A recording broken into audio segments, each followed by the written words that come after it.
can all agree that networking is uber important when it comes to building your business.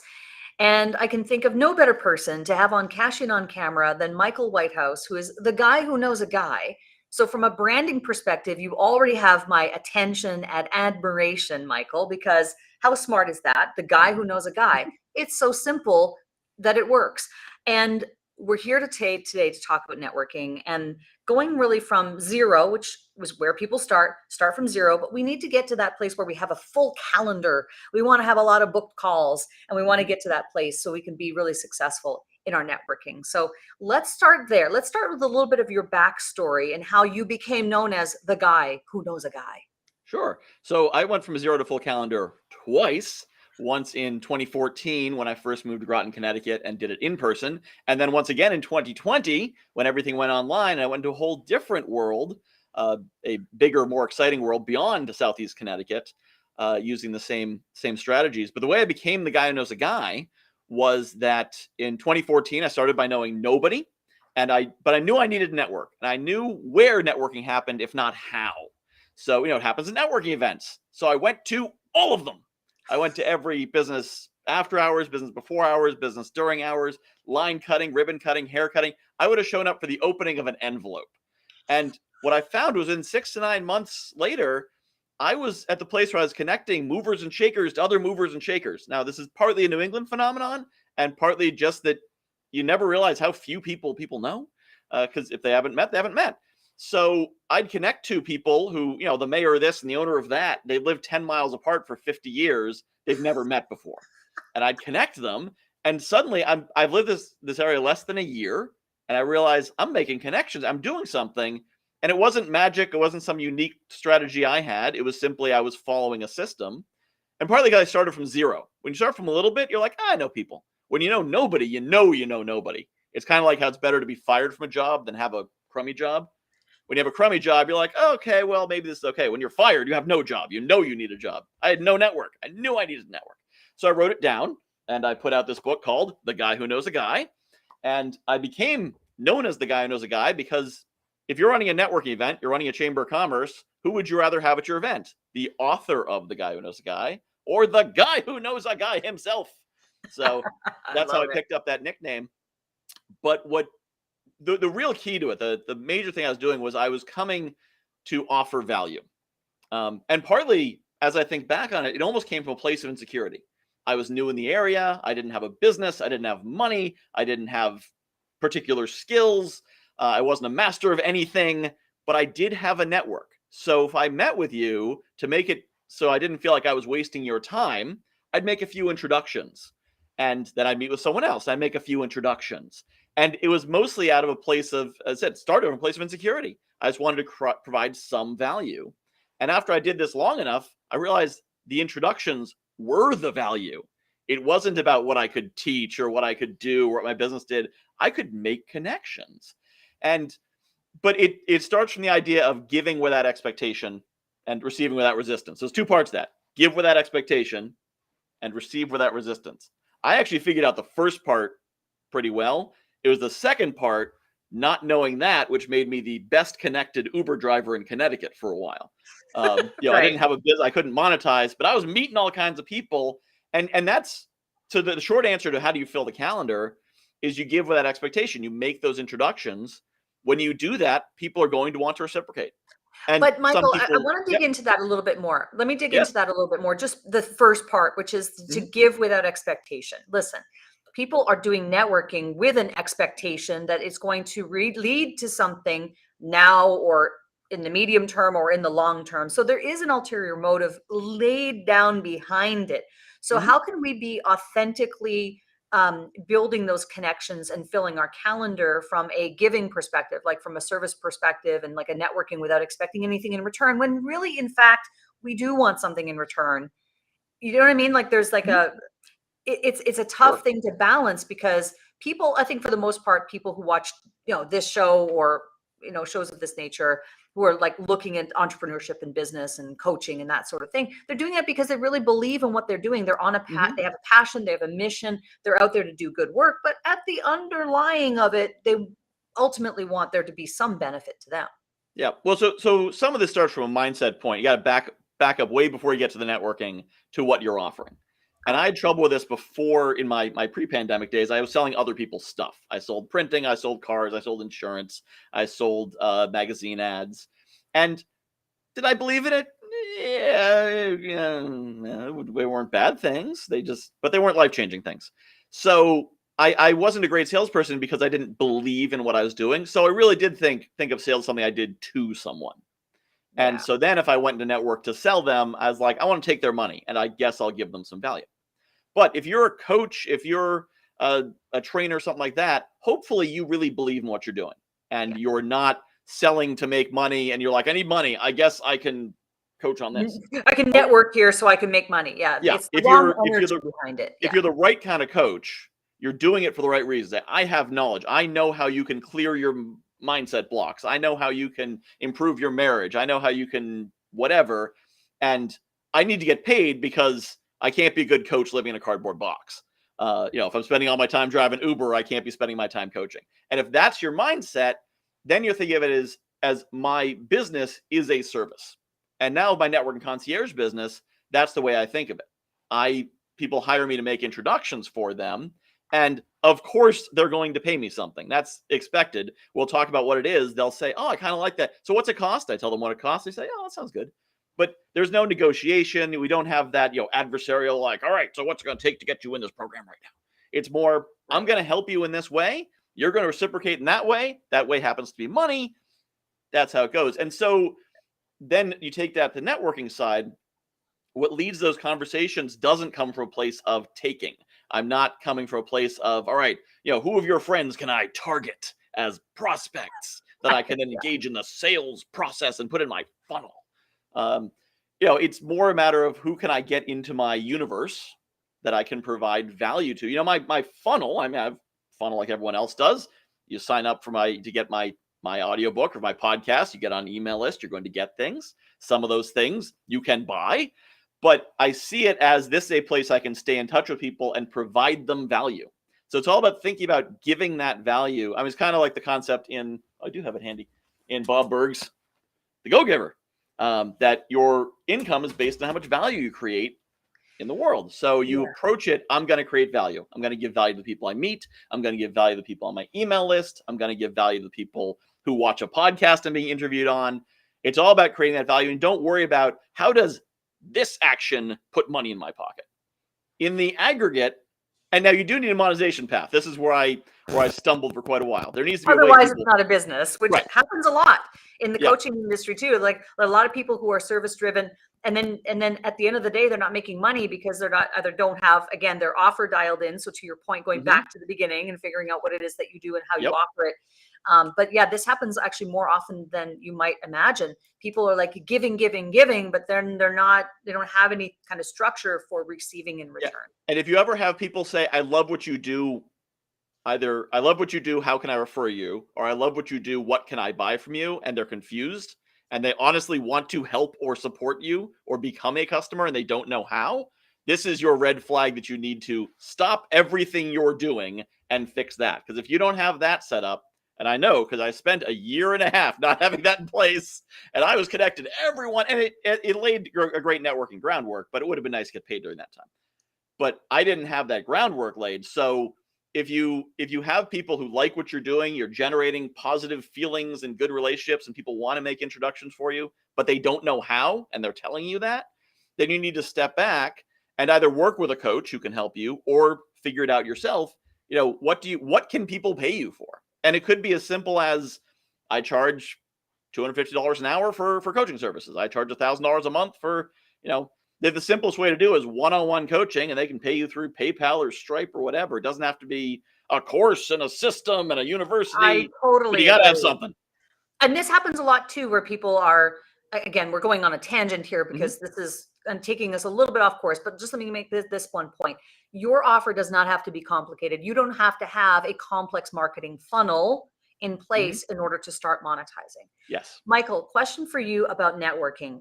There are networking varying different, degrees and kinds and ways to network. One of the, and this is from experience, I have participated in and spoken at networking groups where it's the same group of people who are meeting month after month. Okay. Is that as effective, or is it better to think of networking from the perspective of dipping your toes into different kinds of groups periodically? Like, give us a kind of a framework around what are the best types or styles of networking that people should be involved in?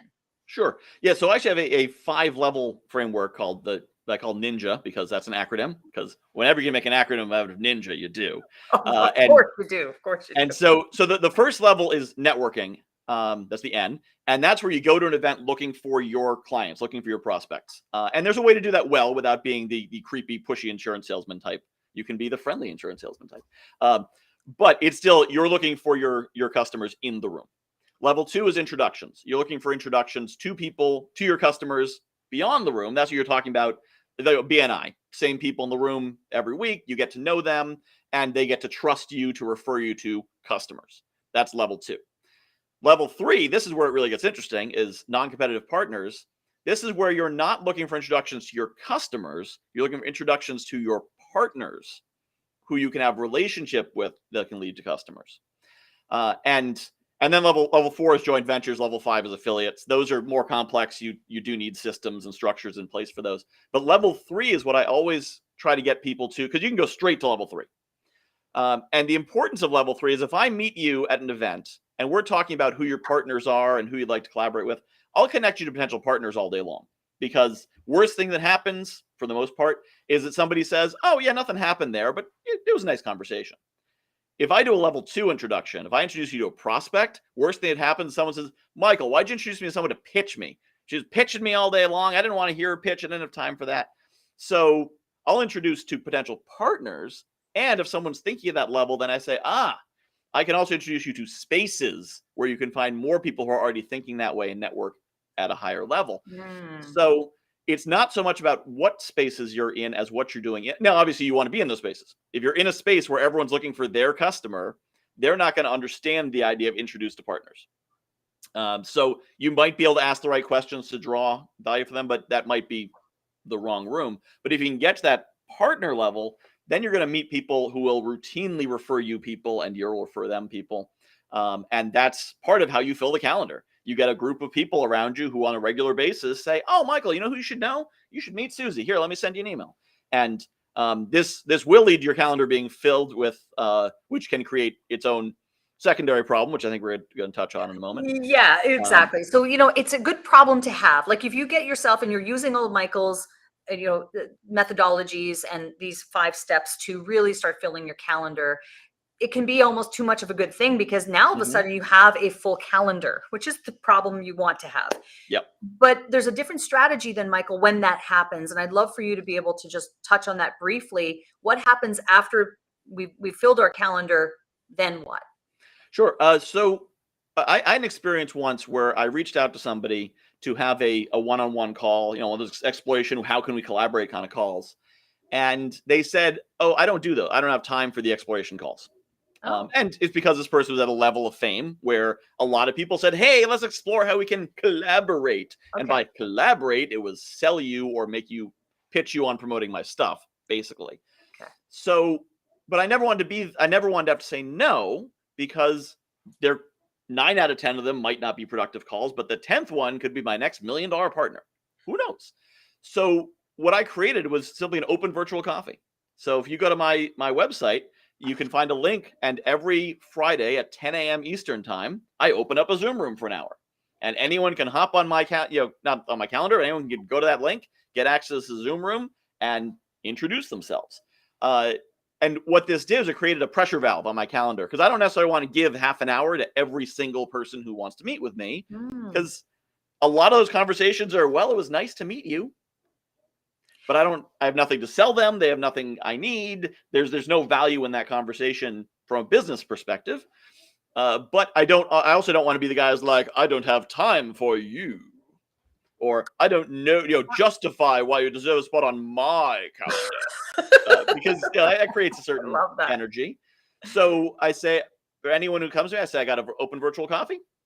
Come on in anytime. And the cool thing that happens too is I get to meet them because it's an hour. So if there's 5 or less people, everyone's got 10 minutes to introduce themselves. I can tell them what I got going on. We can see where it goes. But the cool thing is they get to meet each other. So sometimes, like I had the one last week or a few weeks ago, there was not necessarily a lot of value, or, I think relationships may go to something sometime, but it wasn't an immediate, like, let's do this together. But 2 of the people there did similar things in similar spaces and were perfect introductions for each other. So they each heard each other's introductions. They exchanged contact information. An introduction got made around me in my room that I didn't have to do anything on. And the other thing was the other person who was there came in and pitched. And it was, obviously the pitch went nowhere, because when you come in and cold pitch a room, it's not going to take you anywhere. No. But it gave the space where I could say, would you like some feedback? And here's some things you might want to do. And, you might want to join my Inner Circle program where I can teach you more about how to network and not pitch. Will she join? I don't know. But it didn't take up time on my calendar. So I didn't spend half an hour being like, oh, I lost half an hour to someone pitching at me. But it also provided value to that person because I was able to offer some advice. Whether she'll take it or not is up to her. Oh, look, it's my website. And there it is. There's my virtual coffee link right there. I love it. Yeah. The thing I love about what you just said about the the open virtual coffee concept too, is that it still allows you to be providing value, building those connections, but then it also is really becoming its own networking unto itself, it sounds like. Yeah, to some degree. I mean, I don't encourage people to come on a regular basis, because then it'll be a networking group and not a virtual coffee. Okay. So you don't want it to become a networking group. You really truly want it to be a place where you can talk about, and I am showing your website here. I want people to know that they can go to guywhoknowsaguy.com to be able to reach out to you and know more about your Friday 10 a.m. Eastern open virtual coffee. That's great. But yeah, you don't want it to become a networking group. You really truly want it to stay focused on what the original intent was behind it. And I mean, if somebody were to show up every 6 weeks, I wouldn't turn them away. Right. I'm happy to chat with them again. I just don't want people to come on a regular, which isn't really a problem. The problem is getting people to come on a regular basis when you want to. So it's never been an issue. The thing I like about it too is that, again, it solves the problem, like you said, a pressure valve. But it solves the problem of, now I have so many calls that it's overwhelming. It's taking up a lot of my time. So doing this strategy allows you to leverage your time. Absolutely. And it's really smart. When you told me that on our intro call, I was like, ooh, that's just brilliant. Something I should think about doing too, because I like you, have been on a lot of those calls. Not all those calls really lead anywhere. But I also am absolutely a proponent of your number 3 on your NINJA acronym, which is the non-competitive partners. I think that's one of the key levels of I guess success, or whatever I've achieved even to this point, has been probably predominantly based on those non-competitive partners and those relationships. So, Michael, one of the things that we do on Cash In on Camera is a little segment called Stop Marketing Like It's 1999. And I would love to know if there's a tip, a tool, a tactic, some technique that's working to help you market for the year we live in. So automation, I have made great use of. And whenever I hear automation, even when I say the word, I'm like, ooh, automation, I don't know how that works. Because then I'm thinking about funnels and chat bots, and I don't know how any of that works. But there's simple forms of automation. For example, if somebody signs up for a one-on-one, or if they sign up for the virtual coffee, I put them into an email sequence. And email number 1 is a quick summary of me and everything I do. Here's my podcast, here's my Facebook group, here's everything in one email. Boom. Email number 2 is, here's my origin story, how I became a superhero. And then from there, there's a big old unsubscribe link. So you don't want any more, click here, you're out. Or if they don't unsubscribe, then they will get my other offers and sequences and whatnot. But the value that has is they now have some familiarity with me.